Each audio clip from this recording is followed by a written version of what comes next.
One. So this first one says, "Hi, Mary. I often wonder why there is different flour, like all-purpose flour, bleached or non-bleached.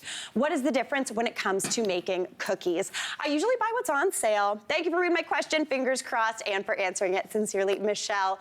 Okay, Michelle, love this question. I literally got asked this question at a bulk food store the other day, so this is absolutely perfect. Now, I've got the 4 most common types of flour back here that I actually want to talk through. But first up, I'm going to address your question head on. You're wondering about making cookies. Now, if you are making cookies, either all-purpose, whatever is on sale, is the right answer. Unbleached all-purpose or bleached or classic all-purpose flour is gonna work absolutely perfectly. The tricky thing is when you're getting to like the other ends of the spectrum of the flour world, where you're making bread or something like a cake, like a really light and fluffy cake. Now, we're gonna go through this and I'm gonna break down the different types of flour here, starting with the kind of heaviest, most hearty flour. So over here we have got bread flour. Now, bread flour has about 12 to 16% of protein content, and that protein is actually just gluten. And obviously bread flour has a high amount of that because when you make bread, you wanna knead it, develop that gluten so it kind of holds on to all those bubbles that the yeast makes. You're gonna get chewy, delicious, really tall, wonderful bread out of bread flour. Now, if you didn't wanna use bread flour or buy it, you could totally use all-purpose. I would stick with unbleached all-purpose. You'll still get a really nice bread. It'll just be a little less chewy, a little less crispy, a little less like bready, but it'll still work perfectly. Now, talking about the all-purpose flours in general, these have anywhere from about 10 to 12% of that protein content. They're a mixture of like hard and soft wheat, and as the name suggests, is perfect for all the purposes. Good for pretty much anything you need it for, so I really like buying these. Now, the difference between unbleached and bleached all-purpose flour, unbleached is a little bit heartier. It makes for something with a bit more of like kind of like meaty crumb, if that makes any sense. So unbleached flour kind of closer to bread flour. If you are someone who's gonna bake cookies and maybe bake a bit of bread, I'd go with unbleached. Now, if you're someone who's gonna make cookies and maybe make more cake and you're never gonna bake bread, bleached flour is where you wanna go. The bleaching process makes the flour a little bit softer, so it's gonna lead to like a lighter cake and lighter, more deliciousness. Now over here on the other end of the spectrum, we've got cake and pastry flour. This has about 6 to 9% of that protein content, so you are never gonna successfully make bread out of cake and pastry flour. It goes in the name. Also, you're probably not gonna make great pastry either. I don't know why it's called that. I would just call it cake flour.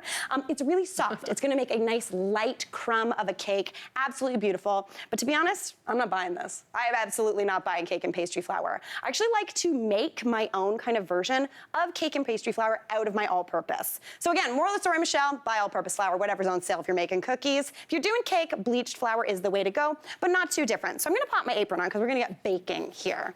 So again, if we're making cookies, what do we say? All-purpose is good to go, right? Yes. If you are making, oh, I gotta get this on. Let's pop this on. If you are making a cake, bleached all-purpose flour is gonna make a nicer, lighter, fluffier cake because it's just gonna give you a nicer crumb. So I've actually got 2 cakes here that we baked off earlier. Oh gosh, which is which? I can look at it and tell you. Okay. Let me take a gander over here. Perfect.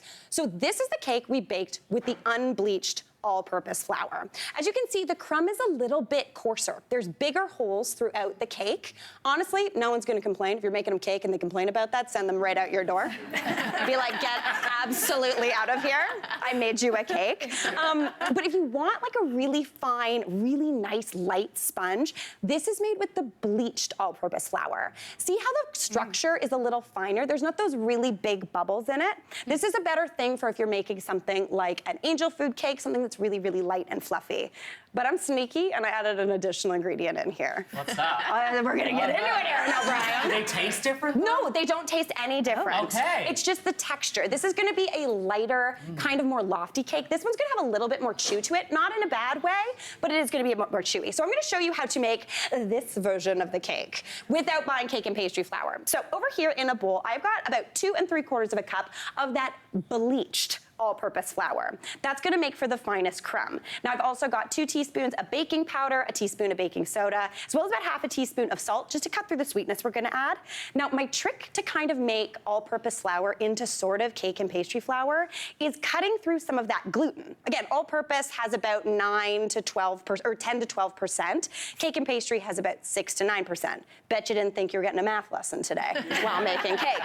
But the way to kind of counteract this and bring the gluten down is actually adding in another starch. So I'm gonna add in some cornstarch, something that I pretty much always have hanging around. Cornstarch is great. It's really good for crispy, but it doesn't bind everything together. So what I'm gonna add is about a 1/4 cup of cornstarch. So basically, if you're making a cake and you want a cake and pastry flour vibe, take about a 1/4 cup of the flour out and add in a 1/4 cup of that cornstarch. That's gonna cut down the gluten percentage and make it a little lighter and fluffier. Is everybody with me? Does this make sense? Okay, cool. Okay. I'm living my full dream right now. All my Barbies were teachers, so I'm like teacher Barbie right now, and I'm loving it. All right, I'm gonna give that a good whisk together. Now, if you want a really fine crumb, you do wanna sift your ingredients. I hate sifting ingredients, so I'm not gonna do it, so that's okay. So we're just gonna give it a good whisk just to combine. So that is your dry ingredients done. Now, I am making a yellow cake with this. I love a yellow cake. It's got good amount of egg in it, so it's nice and rich and delicious. And we also have some butter. Now, I do a little bit of a mix. I've got 6 tablespoons of butter in here, beat up with about 1 3/4 of a cup of regular white sugar. But I'm actually gonna also add in a little bit of oil, because the butter's gonna give us the flavor of butter, but the oil is gonna give us the texture of boxed cake. Love it. Oh, yes. I have a theory. Anytime I make a cake, I just want a boxed cake. I'm trying to make my homemade cakes taste like a freezer cake, a box cake, the funfetti one, you know what I mean? All right, now into there, I'm gonna go in with about 1/3 of a cup of oil. That's gonna give really good moisture into this cake batter. Really, really nice. So while that's beating, add that right on in. Can you use any oil? Okay, good question. I would do a neutral oil, like a vegetable oil, a canola oil, a grapeseed oil. If you were to use peanut oil, it would taste like peanuts. Okay. If you use olive oil, interesting. Olive oil, honestly, I'd probably eat that. Maybe kids wouldn't. It'd be a little funky.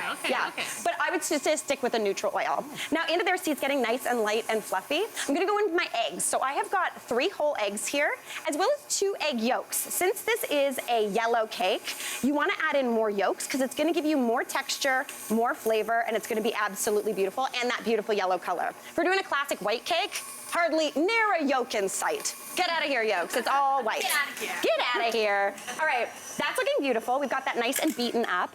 So now we're gonna do what I call what is called the alternating method when we're mixing everything together. We've got our flour. We also have 1½ cups of buttermilk here. Now I'm gonna flavor up the buttermilk with my vanilla, because we're making a vanilla-y cake. So 2 teaspoons of that go right on in. And then this is another secret. So many secrets in this cake. I'm going in with about a half a teaspoon or 1/4 teaspoon of almond extract. You're not gonna taste almond. It just makes it taste more like boxed vanilla cake, which is a delight. All right, so a little bit of that goes in. And for the alternating method, what you wanna do is add about 1/3 of the dry ingredients right on in. Give that a mix. This is gonna lead to less gluten production, and again, a finer crumb. Then I'm gonna go in with about half this buttermilk. And then you just wanna continue adding this in 1/3, the other half, and the remaining 1/3 of flour. Now that cake is looking beautiful, but now I've gotta make some frosting to go with it. No one asked about this. This is just me wanting to make frosting for a delicious cake.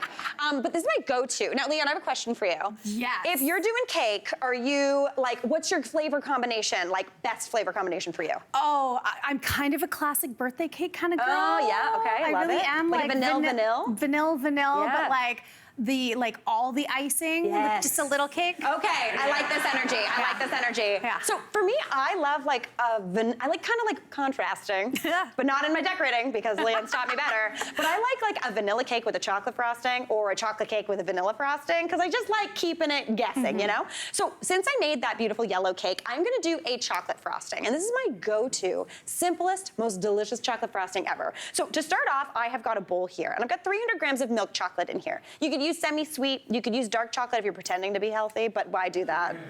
So I like a milk chocolate because it kind of makes the frosting taste like a chocolate bar, which is a delight. Now in there I've also got half a cup of butter. So I've melted that together just until it is nice and smooth. That is looking absolutely beautiful. And I've done this over a bain-marie or a water bath. So basically this pot has a little bit of just lightly steaming and simmering water in there. You put a heat-proof bowl on top and just let that melt slowly. So that is all I need for that. Now into this butter and chocolate mixture, I'm gonna add my secret ingredient. This isn't just a chocolate frosting, this is a chocolate sour cream frosting. Y'all, sounds weird, but it's delicious. The sour cream gives a little bit of lightness into here. It's really nice. It almost gives kind of a cream cheese frosting vibe, but a little different. So I need about a cup of sour cream. So I'm gonna go straight on into there. As we can tell, I'm measuring. As we can tell, I like sour cream, so I'm feeling good about this. So that's looking great. Give that a good whisk together. Now, since that sour cream is cool, things are gonna start to seize up a little bit, but immediately this starts looking like a total dream. It almost looks like pudding at this point. So what I'm gonna do now is I'm gonna season this. I'm going in with about half a teaspoon of salt, because chocolate and salt, best friends. So good. Now, there's a couple other friends for chocolate that make chocolate taste more chocolatey. I'm one of them. You are one of them. I'm a friend of chocolate. Other than adding Leanna Lerpero into this frosting, you could also add in a little bit of vanilla. Just a bit of vanilla kind of enhances the flavor of chocolate, so I'm going in with that. And then also, the final addition is a little bit of instant espresso powder. It sounds strange, but coffee makes chocolate taste more like chocolate. Yeah. And it also makes this frosting kind of taste like a crispy coffee chocolate bar. Okay. Do we know what I'm talking language. about? We know what I'm talking about. All right, so I'm going in with about half a teaspoon of that beautiful instant espresso powder. Give that a whisk together. And then you're gonna start adding in your powdered sugar. So for this frosting, you only need about 3 cups of that. Now, if you want, you can obviously use a mixer. You can also do this by hand. This is one of those frostings that's really easy. So go in about 3 cups of that sugar. Add that on in. Again, you can use the mixer or you can just kind of start mixing it. It's a little bit of a sloppy frosting at first, but it starts to firm up as that chocolate cools. But just keep mixing that until it is nice and smooth. And then slap it onto your beautiful cake that's cooled. It's gonna be absolutely beautiful. And you end up with a little cake that looks like this, which is so exciting. I mean, come on. So good. Like classic birthday vibes, right? So good. Leanne, if you promise not to tell anybody upstairs, are you into some cake? Shall we? Okay, let's do this. Okay, we've got that beautiful cake that we made with that bleached all-purpose flour, with that little bit of cornstarch for a really nice, light and fluffy cake. So I'm gonna go right onto that plate. Another slice for you and or me. Pop her on. Yes. And you, my friend. And you weren't shy about the size no, either. No one else I wasn't shy about? Thank you. The icing, because I knew. Thanks. Cheers to you. You got me. Just do it. Cheers. Okay. Ooh, fluffy. Ooh, that's a good cake. Ooh, that's a good cake. I changed my vote. I'm a chocolate cake girl now. We did it. We did it. Amazing. Hey, Mary here. What did you think? Drop your comments below and don't forget to like and subscribe for more of the good stuff.